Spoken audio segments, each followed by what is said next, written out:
आधे से ज़्यादा बच्चों को पता ही नहीं होता कि 10th के बाद में लेना क्या होता है। तो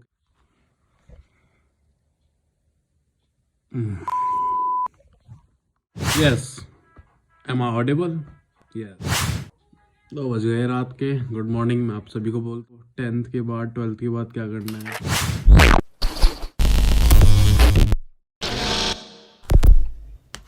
मैथ को कैसे पढ़ते हैं? आधे से ज़्यादा बच्चों को यही नहीं पता कि मैथ कैसे पढ़ते हैं। ऑल दो मैंने 12th में टॉप करा था। आप कहीं ना कहीं मेरे को एक रिलाई कर सकते हो। जो भी आपको बताऊंगा वो कहीं ना कहीं एक इम्प्रूवमेंट ही लाएगी आपके उसमें लाइफ में। आधे से ज़्यादा बच्चों को पता ही नहीं होता कि 10th के बाद में लेना क्या होता है।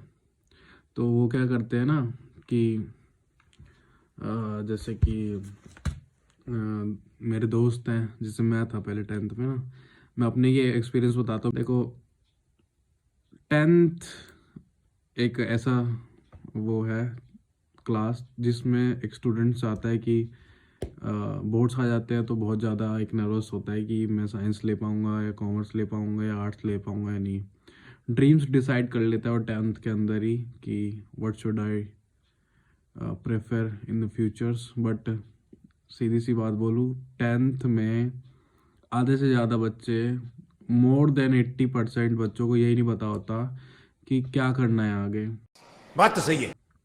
तो उसका जवाब देने के लिए मैं बैठा हूँ, आपका भाई ट्यून। Yeah, boy. तो अब 10th के बाद 3 स्ट्रीम्स आ रखी हैं। बहुत सारे बच्चे 10th के बाद ही स्कूल छोड़ देते हैं। ये भी एक बहुत बड़ा कंसर्न है। तो मैं फर्स्ट से लेकर 12th तक गवर्नमेंट स्कूल में ही पढ़ा हूँ, बस ये कर रहा हूँ। जी हाँ। तो पहले मैं बता देता हूँ 3 subjects, arts commerce and science. ठीक है, पहली बात हम आर्ट्स पे आ जाते हैं। तो आर्ट्स के अंदर क्या होता है, जैसे ये पीछे बैठा हुआ है, दो है, सो नहीं रहा है अभी तक। तो आर्ट्स के अंदर होता है फुल्ली गवर्नमेंट जॉब।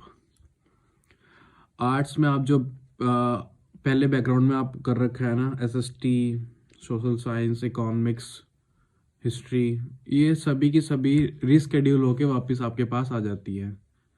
और अदर सब्जेक्ट्स आ जाते हैं आपके पास, इंग्लिश, हिंदी और फिजिकल एजुकेशन। ये आर्ट्स के अंदर है। और आर्ट्स के अंदर भी वो बच्चा और भी बहुत सारे स्कोप्स पकड़ सकता है। जैसे कि कोई ना कोई अपना एडिशनल सब्जेक्ट्स ले सकते हैं। जैसे कि कोई कोई बंदे आर्ट्स के साथ भी मैथ ले लेते हैं। और आगे जाकर आर्ट्स के अंदर स्कोप्स क्या क्या है, आफ्टर 12th ग्रेजुएशन के बाद वो CGSHL का एग्ज़ाम अपीयर कर सकते हैं, स्टाफ सिलेक्शन कमेटी, SSC जिसे बोलते हैं। UPSC का वो करेंगे ट्राई, UPSC का कर सकते हैं। और जितने भी अपनी गवर्नमेंट रेलवेज़ की हो गई, जितने भी गवर्नमेंट सिविल सर्विसेज के एग्ज़ाम्स हैं ना, वो सारे के सारे आर्ट्स वाले स्टूडेंट्स ज़्यादा प्रेफर, मैं नहीं बोलूँगा ऐसा कि वही करते हैं, क्योंकि आगे जाके जब भी सिविल सर्विसेज आपका कोई सा भी एग्ज़ाम देना पड़ेगा ना तो दोस्तों, उसके अंदर आपको इकोनॉमिक्स, हिस्ट्री, पॉल साइंस, ब्ला ब्ला, ये सब आपको पढ़ना ही पढ़ना है। इसलिए जिसको जो प्री डिफाइंड वो होता है ना कि एक तरीके का बना रखा है कि एम, प्री एम्ड पर्सन, वो आर्ट्स की तरफ जाते हैं स्विच। नेक्स्ट हम जाते हैं अपने किस पे कॉमर्स पे। Okay. जी हाँ, हमारा बैकग्राउंड, हमारा बेस,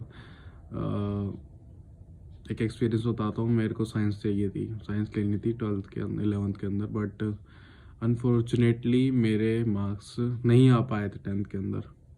आई गॉट 62%। चलो भूल जाओ। बट मुझे साइंस नहीं मिली थी। साइंस का यही कारण था क्योंकि एलिजिबल ही नहीं हो पाया था मैं। तो क्या था कि मेरे को इंजीनियरिंग में शौक था, स्कूटर वगैरह ठीक कर लेता था, बाइक वगैरह, तो मैं सोचा इंजीनियर बन जाऊंगा। बट योर डेस्टिनी तुम नहीं डिसाइड करते, वो भगवत गीता में लिख गई है। मैं बताता हूँ आपको, वेट अ मिनट दोस्त। ये इसका एक पेज है, स्वीन। देखिए, जो आप चाहोगे वही मिलेगा, और जो आप सोचोगे वही आपका कर्मफल होगा। तो वही किस्मत में जो था वही मिला। कॉमर्स पे मैम ने बताया कि कॉमर्स में आजकल बहुत सारे स्ट्रीम्स के स्टूडेंट्स हैं। मेरा स्कूल ओनली साइंस का था, जिस वजह से मैं साइंस पे ही शिफ्ट रहना चाहता था, क्योंकि 10th के बाद में कहाँ ही कोई स्कूल मिलता उससे कम्पीट करने वाला। बट मैं नहीं चाहता था, और उस टाइम मेरे को टीचरों ने बहुत बोला कि तुम साइंस से क्यों शिफ्ट कर लो कॉमर्स पे। कॉमर्स मेरे को पता भी नहीं था कॉमर्स होती क्या है। आर्ट्स को बताने के बाद अब चलते हैं कॉमर्स के पास। Okay. तो कॉमर्स में क्या है, कॉमर्स के अंदर जब आप 10th पढ़ते हैं ना, तो 10th और 11th में आते, अगर आप कॉमर्स में आ चुके हैं तो आप सोच लीजिए आप हो चुके हैं ज़ीरो। डरो मत यार, हम भी कॉमर्स के स्टूडेंट हैं। ज़ीरो मतलब किस तरीके से, कॉमर्स के अंदर सारे के सारे जितने भी हैं एक्सेप्ट टू सब्जेक्ट्स कौन कौन से, एक तो हमारा मैथमेटिक्स, दूसरा इंग्लिश, उसको छोड़ के सारे आपके बिजनेस के रिलेटेड सब्जेक्ट्स आ जाते हैं। बिजनेस रिलेटेड बोल नहीं सकता मैं, एक तरीके से बोल सकता हूँ accounting related and business related, क्योंकि उसके अंदर आ जाती है आपकी 11th क्लास में अकाउंटेंसी, इन्नू सी बुक होती है। दूसरी आ जाती है आपकी बिजनेस स्टडीज़, तीसरी आ जाती है इकोनॉमिक्स, चौथा इंग्लिश, पांचवी मैथ, छठी आपका एडिशनल कोई सा भी हो, आईटी, एटी या फिजिकल एजुकेशन, ये आपका कॉमर्स के अंदर हो जाता है। अकाउंटेंसी में मैं आपको बताऊं, अकाउंटेंसी जिस एक तरीके का जितनी भी हमारे, जैसे एक साइंस है, साइंस के अंदर क्या होता है कि एक फिलॉसफी होती है, एक थ्योरम होती है, एक थ्योरी होती है। उसी तरीके से साइंस कॉमर्स के अंदर भी, अकाउंट्स के अंदर सारे के सारे जो भी अपना चीज़ें होती है ना, जैसे कि अपने टेबल है, अपना बिजनेस है, और अपना बिजनेस हो गया, अपना कोई भी इन्वेंट्री भी नहीं पता होगा आपको, कोई भी चीज़ होगी, जैसे ये हो गई बुक, ये पेन हो गया, इसको बिजनेस के फॉर्म में क्या क्या बोलते हैं। जैसे कि इकट्ठे अगर हम इसको बेच रहे हैं तो ये मेरी इन्वेंट्री होगी, ये स्टॉक भी हो सकता है मेरा। और मैंने कोई प्रिंटर ख़रीदा है, उसको मैं असेट बोल सकता हूँ। ये सब बहुत सारी चीज़ें यार आपको कॉमर्स के अंदर सीखने को मिलती है। अकाउंटेंसी आपको बहुत न्यू लगेगा, इकोनॉमिक्स आपको कहीं ना कहीं रिलेटेबल लगेगा पहले से, बट सारे के सारे नए चैप्टर आ जाते हैं। और देखो, सबसे पहली बात यार, ट्यूटर बहुत बढ़िया ढूंढना। ट्यूटर 11th क्लास में अगर कॉमर्स का ले रहे हो तुम, या तो मेरे जैसे से डील करो। देखो, मैं वैसे नहीं बोल रहा कि मेरे जैसे से मैं प्रमोशन नहीं कर रहा, बट एक तरीके के जिसके पास बहुत ही वास्ट नॉलेज होती है ना अकाउंट्स की और बिजनेस स्टडीज़, इकोनॉमिक्स, बहुत आराम से आपको ना डील करा पाएगा, समझा पाएगा कि क्या क्या होता है, क्या क्या। मैथमेटिक्स, और बोलते देखो यार 11th में आने के बाद ना सबसे पहली बात बोलते हैं कि बंदे मैथमेटिक्स टफेस्ट, बहुत ही हार्ड होती है ये वो। देखो, मैं अपना पर्सनल रिव्यू दूं, 10th के अंदर मैं वो वाला स्टूडेंट हूँ जिसका वो लीक पेपर नहीं हो गए थे 10th के।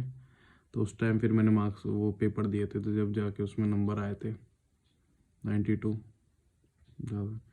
और 11th 12th में भी मैंने मैथ ली थी। मेरे बहुत जनों ने, ये पहली बात ना यार, देखो कैलिबर हर किसी का अलग अलग होता है, तो कभी भी ना उसको अंडर एस्टिमेट मत करना, अपने आप को कभी नीचा मत समझना कि कोई और उसको ऊंचा समझ रहा हो, उसके वजह से आप अपने आप को नीचे समझ लो कि शायद मैं भी ना कर पाऊँ। तो मैंने मैथ ली थी आराम से, और 10th से भी ज़्यादा मेरे को प्यारी और इजी 11th एंड 12th की मैथ्स लगी। 11th की तो थोड़ी कॉम्प्लेक्स लगेगी आपको, पर सीखने का बहुत मौका है।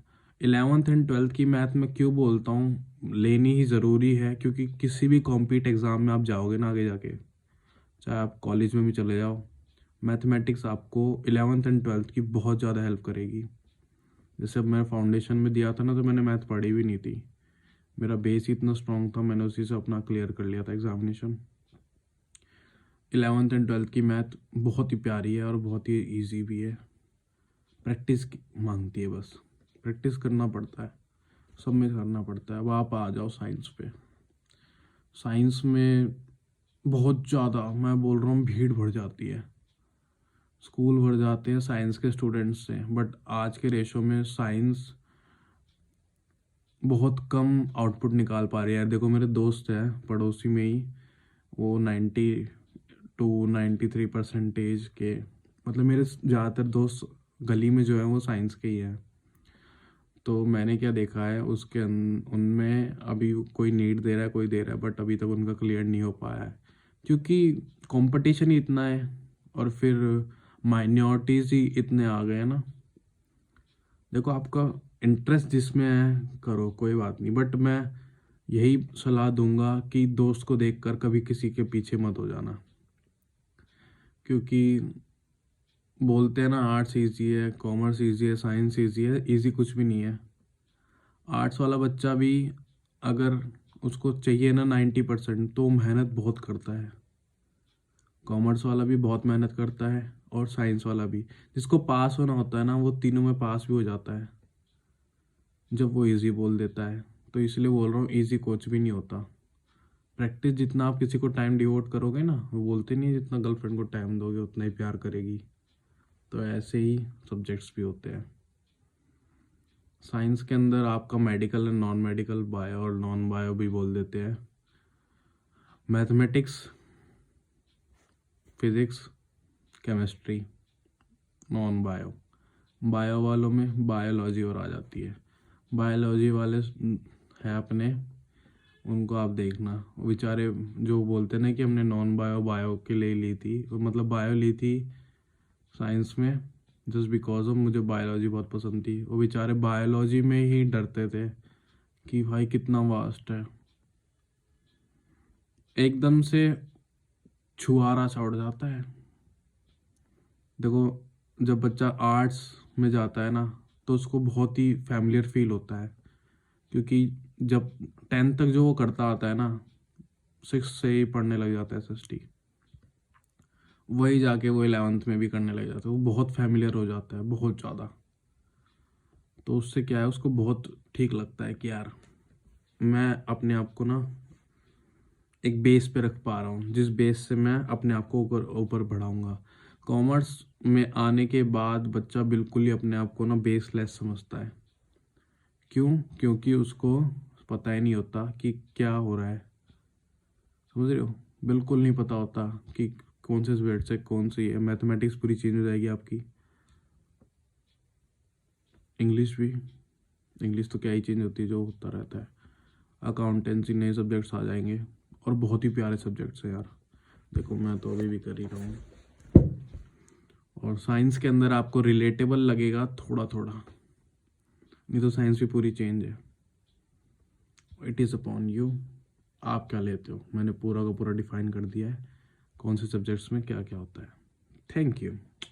लाइक, सब्सक्राइब एंड शेयर, क्योंकि जितना आप लाइक करोगे, सब्सक्राइब करोगे, उतना ही मैं आपके लिए प्यारी प्यारी वीडियो बनाता रहूँगा। Thank you, bye bye.